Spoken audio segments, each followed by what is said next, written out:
имамдар менен кичине эме болуп атат. Аякта жаныбызда мечит бар да. Биздин жер, биздин территория, биздин имарат деп биздин ошо Баетов айылында Алтын Муун Аристе деген жакшынакай балдар үчүн билим уясы бар, бала бакча.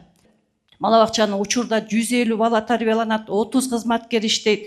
Анан ушул 11 жыл болгонуна карабастан дагы эле жерге ээлик кылуучу, имаратка ээлик кылуучу эч кандай документибиз жок. Азыр дагы иштеп атабы? 150 Азыр баланы иштейт. карап отурасыңарбы? Азыр Кимге иштейт. тиешелүү ал мекеме? Айыл өкмөткө тиешелүү, муниципалдык. Муниципалдык, муниципалдык. Так, муниципалдык болсо бала бакча кылып иштетип атасыңар? Ооба, бала бакча, мамлекеттик. 150 баланы 150 бала тарбияланат. Так, Алдыңкы бала бакча. Аким турула.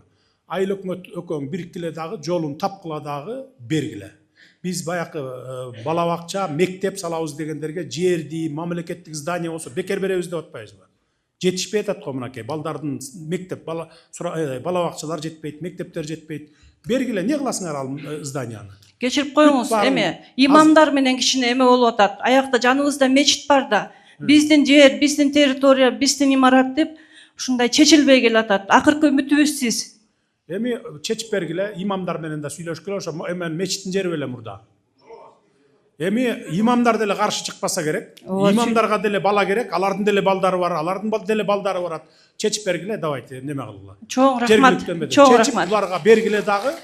Анан немеси кийин өзгөрүп кетпесин. Азыр 150 баланы багып атып тургандан кийин айдап чыгып тургандан офис кылып же башкача бир деме кылбасын. Түшүндүңөр, өзгөртүүсүз. Өмүр бою түбөлүк ошо бала бакчасы болот деп туруп бергиле. Жарайт. Түшүнүктүү, Сиз дагы содействовать этиңиз эгер деме кыла турсаңыз. Үчүнчү микрофон. Саламатсыздарбы? Азыр ушул боюнча айтып коеюн, мына райцентрларга, шаарларга, керек болсо айылдарда деле жеке менчик мектеп салам, жеке менчик бала бакчасын курам дегендерге биз жерди бекер беребиз. Жерди бекер беребиз да ошолорго. Анткени алар баякы бул мамлекеттикинен альтернативдүү болуп, баягы платный болуп, анан жакшы карашы мүмкүн, жакшы окутушу мүмкүн, жакшы билим бериши мүмкүн да. Ошон үчүн биз ушундай саясатты жүргүзүп атабыз. Ошонун негизинде бергиле буларга. Түшүнүктүү,